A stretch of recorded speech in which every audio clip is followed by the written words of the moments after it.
صلی اللہ تعالی علیہ وسلم جسے کوئی اہم حاجت درپیش ہو وہ مجھ پر کثرت سے درود شریف پڑھے، کیونکہ درود پاک دکھ، درد اور مصیبتوں کو دور کرتا اور رزق میں اضافہ کرتا ہے۔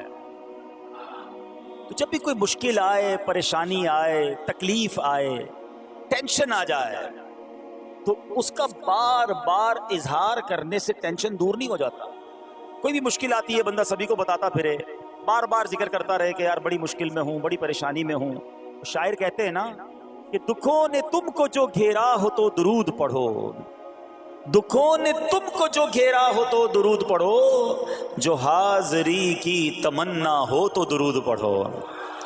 تو جب ٹینشن دور کرنے کا، مشکل دور کرنے کا، پریشانی دور کرنے کا وظیفہ مل گیا ہے، چابی مل گئی ہے، تو پھر فضول باتیں کرنے کی بجائے ہمیں درود پاک کی کثرت کرنی چاہیے۔ صلو علی الحبیب صلی اللہ تعالی علی محمد صلی اللہ علیہ وسلم۔ آج میں آپ کو اللہ کے ایک نبی کا واقعہ سنانا چاہتا ہوں۔ یہ واقعہ قرآن مجید میں بہت تفصیل کے ساتھ موجود ہے، اور یہ واقعہ ایسا ہے کہ میں ان نبی علیہ الصلوۃ والسلام کے عمل کا نام لوں تو نبی علیہ الصلوۃ والسلام کا نام آپ کے ذہن میں خود ہی آ جائے گا۔ یعنی انہوں نے وہ عمل ایسا کیا کہ اب ان کے نام کے ساتھ وہ عمل ایک خاص ٹیگ بن گیا ہے۔ اور اگر میں اب عمل بتاتا ہوں، نام آپ خود بتائیں گے، اور ان کا عمل تھا کہ ان کے اندر کمال صبر تھا۔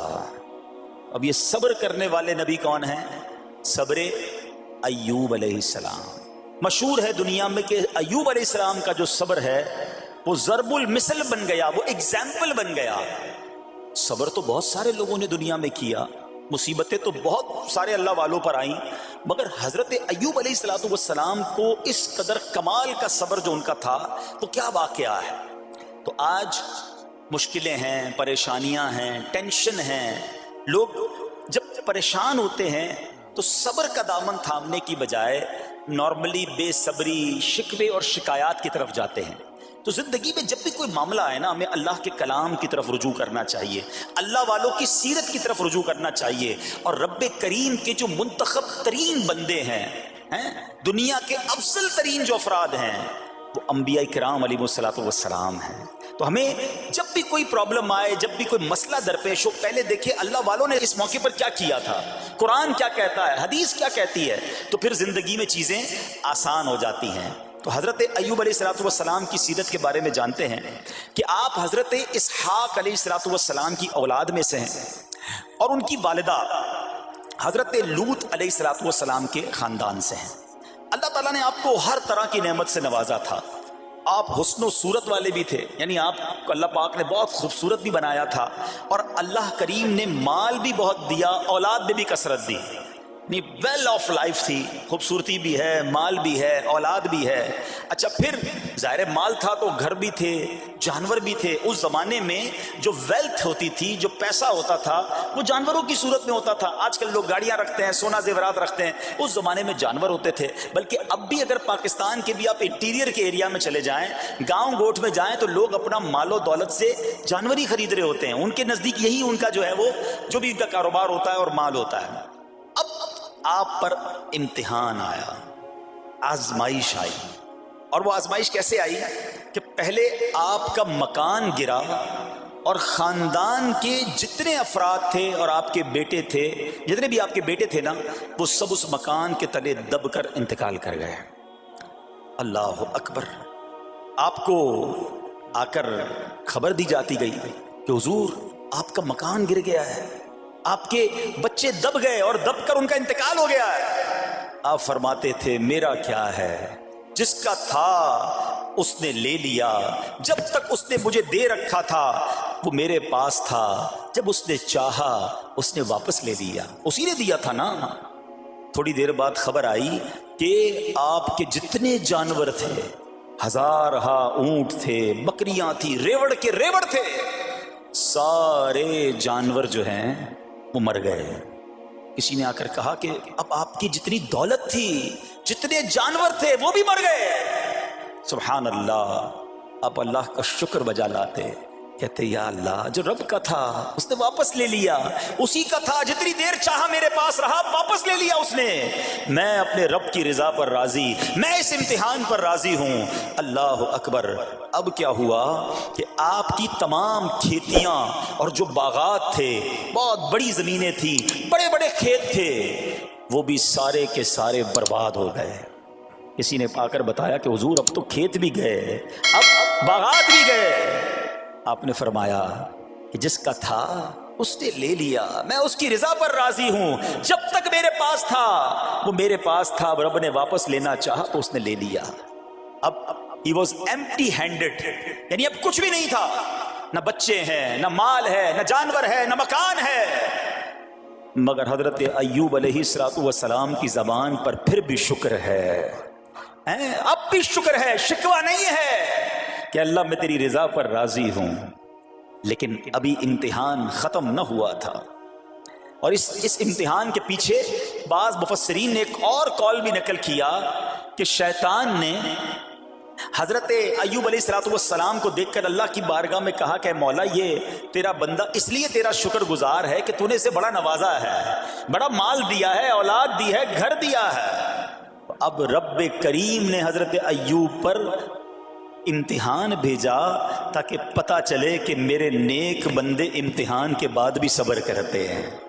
لیکن اب سب چلا گیا نا، تو شیطان نے کہا کہ ابھی جان تو باقی ہے نا، صحت تو باقی ہے۔ اللہ اکبر۔ مزید آزمائش آئی اور یہ ہوا کہ آپ کو بیمار کر دیا گیا، مبارک جسم پر بڑے بڑے آبلے پڑ گئے، پھوڑے جس کو کہتے وہ پڑ گئے۔ اس حال میں آپ کے سارے دوست بھی آپ کو چھوڑ کے چلے گئے۔ آج کل ویسے بھی حال ایسا ہی ہے جناب، جب تک پیسہ ہے، شہرت ہے، آپ کے پاس کوئی مال ہے تو آس پاس بہت سارے لوگ ہوتے ہیں، مگر جب یہ سب چیزیں چلی جائیں نا تو بعض اوقات ایسی کنڈیشن میں اپنے اور پرائیوں کی جانچ بھی ہو جاتی ہے کہ اب کون کھڑا ہے۔ دوستی مال کے لیے تھی، دوستی شہرت کے لیے تھی، دوستی منصب کے لیے تھی، یا کسی کی ذات سے واقعی خالص دوستی تھی؟ اب کیا ہوا؟ آپ کے سارے رشتہ دار، سارے دوست بھی دور چلے گئے، سوائے آپ کی فرما بردار زوجہ تھی جن کا نام تھا رحمت بن افراہیم، اور یہ حضرت یوسف علیہ السلام کی پوتی بھی تھی، اللہ کے نبی کی آل سے تھی، وہ آپ کی خدمت کرتی رہی۔ اب جسم پر پھوڑے ہیں، آبلے ہیں، ایک بیوی ہے، نہ پیسہ ہے، نہ مال ہے، نہ بچے ہیں، واٹ ایور جو تھا سب ختم، مگر زبان ہے کہ اس پر پھر بھی اللہ کا ذکر جاری ہے، پھر بھی شکر جاری ہے، پھر بھی صبر ہے۔ بات کرنا آسان ہے جناب، مشکل آئے اور صبر کرے بندہ، اصل امتحان یہ ہے۔ زبان پر شکوائے رنجو علم لایا نہیں کرتے، زبان پر شکوائے رنجو علم لایا نہیں کرتے، نبی کے نام لیوا غم سے گھبرایا نہیں کرتے۔ ہم میں سے کسی پر ایسی آزمائش نہیں آئی نا، چھوٹی موٹی آزمائشیں تو آتی رہیں گی۔ ایک بات یاد رکھنا، یہ زندگی کی جو گاڑی ہے نا، یہ مسائل کے پہیوں پر ہی چلتی ہے۔ ہمیں بعض اوقات کسی کی گاڑی، کسی کا مکان، کسی کا خوبصورت چہرہ، کسی کی مسکراہٹ دیکھ کر لگتا ہے یار یہ تو دنیا کا سب سے سخی آدمی ہے۔ ایسا نہیں، تو یہ نہ سمجھے کہ سارا جہان جناب سخی ہے اور میں اکیلا دکھی ہوں، ایسا نہیں ہوتا، بلکہ ہر اس جہاں میں تقریباً ہر بندہ ایسا ہوتا ہے جس کے ساتھ کوئی نہ کوئی دکھ لگا ہوا ہوتا ہے، کوئی نہ کوئی پریشانی ہے، کسی کو مال کی پریشانی، کسی کو روزگار کی پریشانی، کسی کو بیماری لگی ہے، کسی کو اور ٹینشن ہے۔ تو یہ کبھی بھی نہ سوچے کہ میں زندگی گزاروں گا اور کوئی ٹینشن نہیں آئے گی۔ تیار رہو امتحان کے لیے، امتحان ضرور آنا۔ اب کمال یہ ہے کہ اس امتحان میں پاس کون ہوتا ہے۔ حضرت ابراہیم پر امتحان آیا، زبان پر صبر ہے، شکر ہے، شکوہ نہیں ہے۔ اب کیا ہوا کہ آپ کا سال ہاں سال تک یہ حال رہا، یہ 2-4 مہینے کا پرابلم نہیں تھا، کئی سال تک آپ بیمار رہے۔ آپ کی زوجہ جو ہے وہ خدمت کرتی رہی۔ اچھا یہاں ایک غلط فہمی دور کر دوں کہ کچھ لوگ یہ کہتے ہیں، یہ کتابوں میں پتہ نہیں کچھ کتابوں میں لکھ دیا گیا کہ حضرت ایوب علیہ السلام کو معاذ اللہ کوڑ کی بیماری ہو گئی تھی۔ ایسا بالکل نہیں تھا، کوڑ کی بیماری نہیں ہوئی تھی، بلکہ نہ کوڑ ہوا نہ جزام ہوا، آپ کو جسم پر پھوڑے پھنسیاں جن کو کہتے ہیں آبلے نکل آئے تھے، کیونکہ کوڑ کی بیماری وہ ہوتی ہے کہ جس سے لوگ نفرت یا حقارت کرتے ہیں، اللہ کے کسی بھی نبی کو کبھی بھی کوئی ایسی بیماری نہیں ہوئی جس کی وجہ سے لوگ اس سے حقارت یا نفرت کریں یا دور بھاگیں، کیونکہ اللہ نے ان نفوس قدسیہ کو، ان نیک بندوں کو، ان منتخب شخصیات کو لوگوں کی ہدایت کے لیے بھیجا ہے۔ ان کو کبھی کوئی ایسی چیز نہیں ہوئی کہ جس سے لوگ گھن کھا کر دور بھاگیں، تو یہ بالکل غلط ہے۔ البتہ آپ کے جسم پر آبلے تھے، پھوڑے تھی، اور اللہ اکبر، آپ اس حال میں کیا رب سے عرض کرتے تھے؟ آپ عرض کرتے تھے، قرآن میں یہ الفاظ موجود ہیں، انی مسنی الضر وانت ارحم الراحمین۔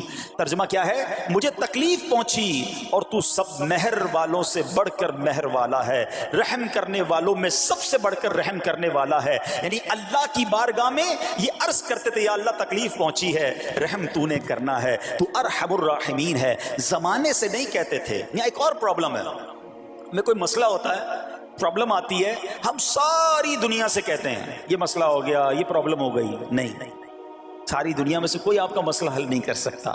اس سے بات کرو نا جو مسائل کو حل کرنے والا ہے، اس سے عرض کرو نا جو مصیبت کو دور کرنے والا ہے۔ ادھر ادھر جانے کی بجائے پرابلم یہ ہے، جب بھی مشکل آتی ہے ہم سب کے پاس جاتے ہیں، ہم رب کے پاس نہیں جاتے ہیں۔ جاؤ اس کے پاس جو حل المشکلات ہے، جو مصیبتوں کو حل کرنے والا ہے، اس کی بارگاہ میں فریاد کرو۔ وہ شاعر کتنی پیاری بات لکھتے ہیں نا، یہ بہت سارے لوگوں کے لیے درس ہے جو اپنی پرابلمز کے لیے دنیا والوں کے پاس جاتے ہیں۔ ارے اگر پکارنا ہے تو اللہ کی بارگاہ میں پکارو، التجا کرنی ہے تو اللہ کے حبیب سے عرض کرو نا۔ شاعر لکھتے ہیں، کسی کا احسان کیوں اٹھائیں، کسی کو حالات کیوں بتائیں، کسی کا احسان کیوں اٹھائیں، کسی کو حالات کیوں بتائیں، تمہیں سے مانگیں گے تم ہی دو گے، تمہارے در سے ہی لو لگی ہے۔ ہم اللہ کی بارگاہ میں عرض کریں، اللہ کے حبیب کی بارگاہ میں لو لگائیں۔ دنیا والوں کے پاس کچھ نہیں رکھا، لیکن ہم دنیا والوں کو بتا کر اپنے صبر کا ثواب بھی ضائع کر دیتے ہیں۔ دیکھو حضرت ایوب علیہ السلام کا صبر، کسی سے نہ کہا، اللہ کی بارگاہ میں عرض کرتے رہے۔ اب آپ کی آزمائش کا وقت پورا ہوتا ہے، دعا کرتے رہے، التجا کرتے رہے، صبر کرتے رہے۔ حکم ہوا کہ اپنا پاؤں زمین پر مارو۔ حضرت ایوب علیہ السلام نے پاؤں زمین پر مارا تو زمین سے ایک چشمہ پھوٹ اٹھا۔ حکم الہی سے حکم دیا گیا کہ اب اس پانی سے غسل کرو۔ آپ نے جب اس پانی سے غسل کیا تو آپ کی تمام بیماریاں دور ہو گئیں۔ پھر آپ 40 قدم چلے، دوبارہ زمین پر قدم مارنے کا حکم دیا۔ قدم مارتے ہی ایک اور خوبصورت لذیذ ٹھنڈے پانی کا چشمہ نمودار ہوا۔ پانی ٹھنڈا، میٹھا اور لذیذ تھا۔ اب آپ نے وہ پانی پیا تو آپ کے باطن میں نور ہی نور پیدا ہو گیا، اور آپ کو اعلیٰ درجے کی صحت و نورانیت حاصل ہو گئی۔ اور سنو، میرا رب تو قادر ہے نا، اللہ تعالیٰ نے آپ کی وہ ساری اولاد جو دب کر کئی سال پہلے مر گئی تھی، انتقال فرما گئے تھے، اللہ نے ان تمام اولاد کو پھر زندہ فرما دیا، اور آپ کی بیوی کو دوبارہ جوانی بخشی، اور اب اس کے بعد بھی آپ کی کثیر اولاد ہوئی۔ سنو سنو، جو جانور چلے گئے تھے نا، اللہ نے مویشی، اسباب، وہ خزانہ اس سے زیادہ آپ کو پھر سے عطا فرما دیا۔ صبر کیا تھا نا، ان اللہ مع الصابرین۔ اچھا، یاد سب کو ہے یہ آیت، بچپن سے یاد ہے، اللہ صابروں کے ساتھ ہے، صبر کرنے والوں کے ساتھ ہے، مگر صبر کرنا نہیں ہے۔ امتحان آنا ہے تو صبر کرنا نہیں ہے، آیت سب کو پتا ہے۔ اچھا، جس کے ساتھ پرابلم ہو جائے نا، اس کو بھی بندہ درس دینے جا رہا ہوتا ہے، بھائی صبر کرنا، اللہ آپ کو صبر دے، لیکن جب اس پر امتحان آتا تو یہ صبر کرتا نہیں ہے۔ دوسروں کو درس دے رہا تھا، آج تیری باری آئی ہے نا، تو صبر کا دامن نہ چھوڑیں۔ میں آپ کو ایک بات سوال پوچھنا چاہتا ہوں، آج کل ہم بڑے لوگوں سے تعلقات کیوں بنانے کی کوشش کرتے ہیں؟ یار جب کوئی مشکل ٹائم آئے گا نا تو یہ بندہ کام آئے گا، یہ پیسے والا دوست ہے، یہ اس کے تعلقات بہت ہیں، اس کی گورنمنٹ میں بات ہے، اس کی وکیلوں میں بات ہے، 4-5 ایسے دوست ہونے چاہیے۔ یہ ڈاکٹروں کے اندر بڑی اچھی اس کی دوستی ہے، کوئی ڈاکٹر کا بھی کام آئے گا تو یہ بندہ کام آ جائے گا۔ ہم دنیا والوں سے تعلقات اس لیے بناتے ہیں تاکہ یار مصیبت آئے تو یہ بندہ کام آئے، اور نارملی اکثر ایسا ہوتا ہے کہ جس سے امید رکھی ہوتی ہے مصیبت کے وقت غائب ہو جاتا ہے۔ لیکن رب خود قرآن میں فرما رہا ہے، ان اللہ مع الصابرین، صبر کر لو، اللہ کی رحمت تمہارے ساتھ ہو جائے گی۔ اب میں آپ سے سوال کرتا ہوں، دنیا کے تعلقات ہوں یہ ضروری ہے یا یہ فائدہ مند ہے، یا بندہ صبر کر لے تو اللہ کی رحمت ساتھ ہو جائے، سارے غم ویسے ہی دور ہو جائیں گے؟ صبر، اس کو نہیں چھوڑنا ہے۔ تو حضرت ایوب علیہ السلام کی زندگی میں ایک اور واقعہ یہ ہوا کہ جب آپ بیمار تھے، آپ کو پتہ ہے جب بندہ بیمار ہوتا ہے تو بعض اوقات اس کی طبیعت میں کیفیات بھی ہوتی ہیں، تو آپ نے اپنی زوجہ کو پکارا، تو آپ کی زوجہ کچھ دیر میں حاضر ہوئی، تو آپ نے جلال میں آ کر اس کو 100 درے، اپنی زوجہ کو 100 کوڑے مارنے کی قسم کھا لی۔ اب جب صحت آ گئی تو قسم تو آپ نے کھائی ہوئی تھی، تو اب کیا کرتے؟ اس بیوی نے تو خدمت بھی بہت کی تھی، اب اسے کوئی خاص کیفیت تھی، آپ نے قسم اٹھا لی تھی۔ سبحان اللہ، ایوب علیہ السلام کو اللہ کریم نے قرآن میں کیا حکم دیا کہ اے ایوب، آپ ایک یعنی 100 جس کو کہتے ہیں تنکے، 100 تنکوں والی جھاڑو لیں اور اس جھاڑو کو ایک مرتبہ اپنی بیوی کو مار دیجئے تو آپ کی قسم جو ہے وہ پوری ہو جائے گی، یعنی قسم کا کفارہ نہیں دینا ہوگا۔ اللہ اکبر۔ اللہ نے اس نبی علیہ السلام کی فرما بردار بیوی کی جو سزا تھی یا جو معاملہ تھا اس کو کتنا آسان فرما دیا۔ تو رب کریم نے قرآن مجید فرقان حمید میں اس کو کس طرح بیان فرمایا؟ وَخُذْ بِيَدِكَ ضِغْثًا فَاضْرِب بِهِ وَلَا تَحْنَثْ، فرمایا کہ اپنے ہاتھ میں ایک جھاڑو لے کر اسے مار دے اور قسم نہ توڑ۔ اِنَّا وَجَدْنَاهُ صَابِرًا، فرمایا ہم نے اسے صابر پایا۔ نعم العبد، کیا اچھا بندہ۔ اِنَّهُ اواب، بے شک وہ بہت رجوع لانے والا ہے۔ ارے آج دنیا کسی کو کہے یہ صبر والا ہے، حضرت ایوب کی شان دیکھو کہ رب فرما رہا ہے قرآن میں اِنَّا وَجَدْنَاهُ صَابِرًا، اور ہم نے ایوب کو صبر کرنے والا پایا، صابر پایا۔ اللہ حضرت ایوب کے صبر کے صدقے ہمیں بھی صابرین میں شامل فرما لے۔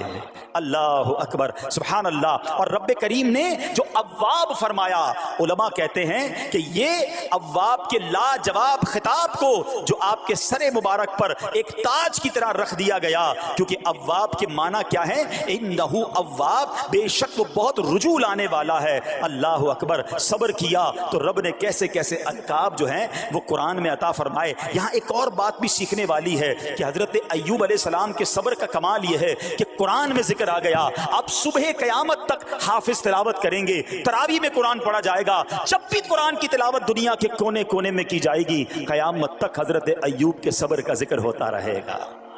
جب آپ صبر کرتے ہیں اللہ رسول کو راضی کر لیتے ہیں، اللہ ان ناموں کو بلند فرما دیتا ہے۔ بہرحال میرے پیارے اسلامی بھائیوں، اب یہاں تھوڑا سا ایک شرعی مسئلہ بھی سمجھ لیں۔ بعض اوقات ہے کہ آپ لفظ سنتے ہیلا، اچھا کچھ لوگ جب یہ لفظ ہیلا سنتے ہیں تو کنفیوز ہو جاتے ہیں، یار یہ کیا، ایک کام کرنا تھا اس کو ایک اور طریقے سے کر دیا، ہمیں سمجھ نہیں آ رہا، عجیب عجیب سی لوگ باتیں کرتے ہیں۔ سبحان اللہ، علماء فرماتے ہیں پہلے ہیلے کا مسئلہ سمجھ لیں۔ فتاوی عالمگیری میں ہے جو ہیلا کسی کا حق مارنے یا اس میں شبہ پیدا کرنے یا باطل ذریعے سے فریب دینے کے لیے کیا جائے وہ مکروہ ہے، اور جو ہیلا اس لیے کیا جائے کہ آدمی حرام سے بچ جائے یا حلال کو حاصل کر لے وہ اچھا ہے۔ انما الاعمال بالنیات، غلط نیت سے ہیلا کہ کسی کا حق دبا لو یا معاذ اللہ زکوٰۃ ادا ہی نہ کرنی پڑے، اللہ کو کوئی دھوکہ نہیں دے سکتا، اللہ دیکھ رہا ہے کہ اس کی نیت کیا ہے۔ لیکن ہیلا اس لیے ہے کہ حرام سے بچ جائے، حلال حاصل کر لیا جائے، تو اس کی جو جواز کی صورتیں ہیں علماء نے فرمایا یہ آیت اس میں دلیل ہے، اور آیت کیا تھی؟ وَخُذْ بِيَدِكَ ضِغْثًا فَاضْرِب بِهِ وَلَا تَحْنَثْ، اور فرمایا اپنے ہاتھ سے ایک جھاڑو لے کر اسے مار دو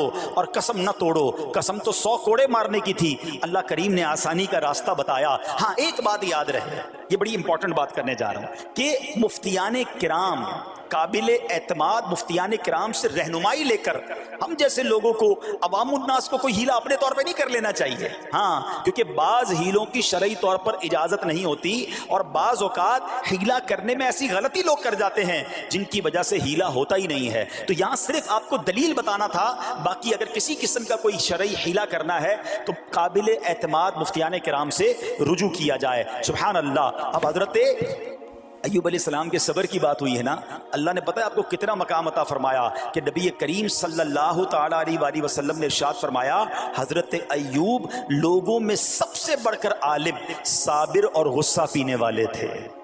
حضرت ابن مسعود رضی اللہ تعالیٰ عنہ سے مروی ہے کہ حضرت ایوب علیہ السلام قیامت کے دن صبر کرنے والوں کے سردار ہوں گے۔ ہاں، صبر کرنے والوں کے بھی سردار ہوں گے۔ اچھا بعض اوقات ہوتا کیا ہے، اچانک کوئی پرابلم آ گئی، کہیں آگ لگ گئی، گاڑی میں نقصان ہو گیا، پیسے چوری ہو گئے، موبائل چوری ہو گیا، کوئی چیز میں نقصان ہو گیا، کاروبار میں نقصان ہو گیا، صحت خراب ہوئی، بندہ کہتا ہے یار یہ میرے ساتھ کیوں ہوا ہے، میں نے ایسا کیا کیا ہے۔ بعض اوقات زبان سے شکوے، شکایت، حالانکہ قرآن مجید فرقان حمید نے تو پہلے ہی ہمیں بتا دیا ہے ہمارا پرابلم پتہ ہے کیا ہے۔ ہم بہت ساری باتیں جانتے ہیں دنیا کی، قرآن و حدیث پڑھتے نہیں ہیں تو مینٹلی پریپیئرڈ نہیں رہتے۔ آپ کو پہلے ہی پتا ہو کہ یار گرمیاں آنے والی ہیں تو اچانک گرمیاں آئیں گی تو پریشان نہیں ہوں گے نا. آپ کو پتا تھا جون جولائی میں گرمی ہوتی ہے بھائی, سردیاں نہیں ہوتی. آپ پنکھا بھی تیار رکھتے ہیں, ٹھنڈا پانی کا انتظام بھی رکھتے ہیں, گرمی کے وقت باہر کم نکلتے ہیں. اور سردیاں آتی ہیں آپ کو پہلے ہی پتا ہوتا ہے, رضائی تیار کر لیتے ہیں, سویٹر نکال لیتے ہیں. ایسا نہیں ہوتا کہ صبح اٹھتے تو 40 ڈگری ہوتا ہے, دوسرے دن اٹھتے تو 5 ڈگری ہوتا ہے. بندہ کہ یار آج ٹھنڈ کی ہو گئی, کل گرمی کی ہو گئی. مینٹلی پریپیئرڈ جب بندہ ہوتا ہے تو وہ تیار ہوتا ہے. اگر جو قرآن پڑھنے والا ہے, حدیث پڑھنے والا ہے, اس کو تو پہلے ہی مینٹلی پریپیئرڈ ہونا ہے. کیوں؟ قرآن کا وعدہ ہے نا, قرآن کا اعلان سنو. اللہ کریم قرآن مجید میں کیا ارشاد فرماتا ہے؟ بسم اللہ الرحمن الرحیم وَلَنَبْلُوَنَّكُمْ بِشَيْءٍ مِّنَ الْخَوْفِ وَالْجُوعِ وَنَقْصٍ مِّنَ الْأَمْوَالِ وَالْأَنفُسِ وَالثَّمَرَاتِ وَبَشِّرِ الصَّابِرِينَ. اور ضرور ہم تمہیں آزمائیں گے. کیا فرمایا؟ ضرور آزمائیں گے, تیار رہو. دیر از ایگزامینیشن. اچھا آزمائش کن کی چیزوں کی ہوگی؟ سبحان اللہ, قرآن نے لسٹ بھی دے دی ہے کہ آزمائش کیا ہوگی. فرمایا کچھ ڈر سے, اچانک خوف آ جاتا ہے نا, کوئی دشمن آ جاتا ہے, کوئی دھمکی دے رہا ہوتا ہے, اچانک حالات خراب ہو جاتے ہیں, دل میں خوف بیٹھ جاتا ہے. پھر فرمایا بھوک سے, مال کم ہو گیا, تنگی آ گئی تو بھوک سے. پھر فرمایا کچھ مالوں اور جانوں اور پھلوں کی کمی سے. کبھی کاروبار میں نقصان ہوگا, کبھی کسی کے باغات ہے تو باغ فصل اجڑ سکتی ہے, آپ کو کوئی نقصان ہو سکتا ہے, کسی جگہ آگ لگ سکتی ہے, اور جانوں کی کمی سے بیماری بھی آ سکتی ہے. مگر آگے کیا فرمایا؟ وَبَشِّرِ الصَّابِرِينَ, خوشخبری سنا ان صبر والوں کو. اور جب سبحان اللہ یہ ایگزام آتا ہے نا, جو اس ایگزام سے نکل جاتا ہے تو رب نے فرمایا خوشخبری ہے. اللہ اکبر. ہم نے زندگی میں دیکھا ہے جس نے مصیبت پر صبر کیا, اللہ کی رضا پر راضی رہا, اللہ نے مشکل سے بھی نکالا اور پہلے سے اسے زیادہ عطا فرما دیا. ہمارا پرابلم ہی ہم ٹیسٹ میں فیل ہو جاتے ہیں. جیسے امتحان شروع ہوا, واویلا شروع, شور شروع, شکوے شروع, سب کو بتانا. حالانکہ کر کوئی نہیں سکتا لیکن سب کو بتائیں گے. نہ کرو ایسا, میں جانوں میرا رب جان ہے, مجھے کیوں کسی کو بتانا ہے. ہاں وہ کریم ہے, وہ دیکھ رہا ہے کہ میرا بندہ صبر کر رہا ہے. سبحان اللہ. حضرت سیدنا امام ابو جعفر محمد بن جریر طبری تفسیر طبری میں اس آیت مبارک کے تحت فرماتے ہیں, یعنی ہم تمہیں دشمن کے خوف, قحط سالی, شدید بھوک و فقر و فاقہ, فصلوں کی کمی, مقاصد کے حصول میں مشکلات, کفار سے جنگ کے دوران افرادی قوت میں کمی اور اہل و عیال کی موت وغیرہ کے ذریعے آزمائیں گے. اور یہ سب چیزیں بطور امتحان ہوں گی تاکہ تمہارے سچے جھوٹوں سے اور اہل بصیرت منافقوں سے جدا ہو جائیں. یعنی اس ٹیسٹ میں پتہ چل جائے گا کون اللہ والا ہے, کون صبر والا ہے, کون اللہ کی رضا پر راضی رہنے والا ہے. سنو سنو, جب یہ تکلیف آتی ہے نا تو اس کا پھر اجر کتنا ملتا ہے. شہنشاہ نبوت, مخزن جود و سخاوت صلی اللہ تعالی علیہ وسلم نے ارشاد فرمایا, جو دنیا میں ہی اپنی ہر خواہش کی تکمیل کر لے تو یہ چیز آخرت میں اس کے اور اس کی خواہش کے درمیان آڑ اور پردہ بن جائے گی. اور جو مالداروں کی زینت کی طرف اپنی نگاہیں دراز کرے تو وہ آسمان والوں کے سامنے بے عزت ہو جاتا ہے. اور جو شدید بھوک پر صبر کرے اللہ عز و جل اس کو جنت الفردوس میں جہاں چاہے گا ٹھکانہ عطا فرمائے گا. ہاں, ہر چیز پوری ہو جائے, جو چاہیے وہ مل جائے, یہ نہیں ہونا چاہیے. کچھ نہ کچھ آزمائشیں آئیں گی, اور اگر سب ادھر مل گیا تو ادھر پھر کیا ملے گا. ہم اللہ سے یہ دعا کرتے ہیں کہ ادھر بھی عطا فرمائے, ادھر بھی محروم نہ کرے. ہاں, ہمیں ڈرتے بھی رہنا چاہیے کہ یار میں جو مانگتا ہوں ادھر مل جاتا ہے, کہیں وہاں محروم نہ رہ جاؤں. تو آزمائش آئے تو صبر کرنا چاہیے, اللہ کی رضا کے طور پہ زندگی گزارنی چاہیے. ایک بار نبی پاک علیہ الصلوۃ والسلام انصار کے پاس تشریف لے گئے تو فرمایا کیا تم مومن ہو؟ بڑا کمال کا سوال جواب ہے, ذرا غور کیجئے گا. ہمارے پاس بھی کوئی آ کر کہے کہ کیا تم مومن ہو تو ہم کیا جواب دیں گے؟ صحابہ خاموش رہے. سیدنا فاروق اعظم نے کہا حضور ہاں ہم مومن ہیں. شاید ہمارا بھی جواب یہی ہوگا مومن ہے. مگر اگلا سوال سنو نبی پاک علیہ الصلوۃ والسلام کا. فرمایا کہ اگر تم مومن ہو تو تمہارے ایمان کی علامت کیا ہے؟ ہاں, اب ہم سے کوئی یہ سوال کرے تو ہم جواب کیسے دیں گے؟ بھائی تم کہہ رہے ہو مومن ہیں, واٹ از دا سمٹمز, کوئی نشانی, کوئی علامت تو بتاؤ نا. اب یہ سوال کرنے والے کون ہیں؟ پیارے آقا صلی اللہ تعالی علیہ وسلم. صحابہ سامنے بیٹھے ہیں. ارشاد فرمایا مومن ہو تو علامت کیا ہے؟ کیا شاندار جواب دیا کہ صحابہ کرام نے کہ ہم جب فراخی کی حالت ہوتی ہے نا, آسانی ہوتی ہے تو ہم شکر ادا کرتے ہیں. جب آزمائش آتا ہے, کوئی پرابلم آتی ہے, ہم صبر کرتے ہیں اور اللہ کے فیصلے پر راضی رہتے ہیں. نبی اکرم علیہ الصلوۃ والسلام نے جواب میں کیا فرمایا؟ رب کعبہ کی قسم تم مومن ہو.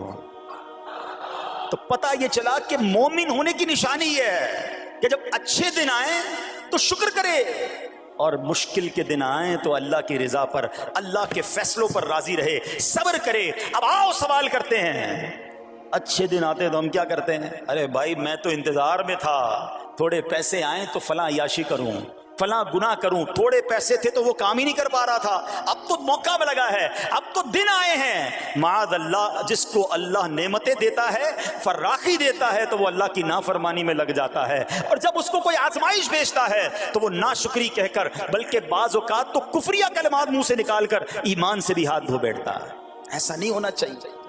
عقل مند وہ ہے، یاد رکھنا کہ رب جتنی عطائیں بڑھائے ہم اتنے سجدے بڑھائیں، ہم اتنے صدقے بڑھائیں۔ دیکھو نا دنیا میں کیا ہوتا ہے، آپ کو کوئی تحفہ دے، آپ کیا کہتے ہیں؟ شکریہ، جزاک اللہ۔ دوبارہ تحفہ دے، آپ کہتے ہیں بہت مہربانی۔ تیسری بار دے، بندہ کہ یار یہ تو مجھ پر کتنا مہربان ہے۔ اتنی مہربانیاں، ناراض نہیں ہونا چاہیے۔ جو تمہیں دنیا میں 2-4 تحفے دے دے، تم اسے ناراض نہیں کرنا چاہتے۔ جب سے میں پیدا ہوا، جب سے وہ نواز رہا ہے، وہ ناراض نہ ہو جائے اس کا کوئی خیال نہیں، وہ دیے جا رہا ہے۔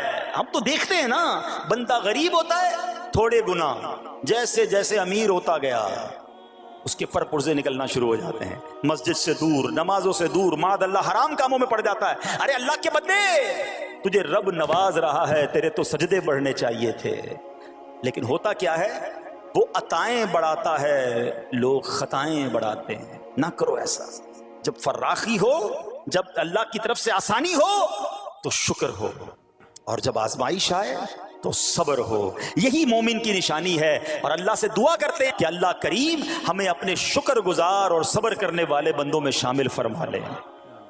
اور یقین کریں، صبر کا جو پھل ہے نا، وہ کہتے ہیں نا صبر کا پھل میٹھا، او ہو بالکل ٹھیک ہے، بلکہ بہت میٹھا ہے۔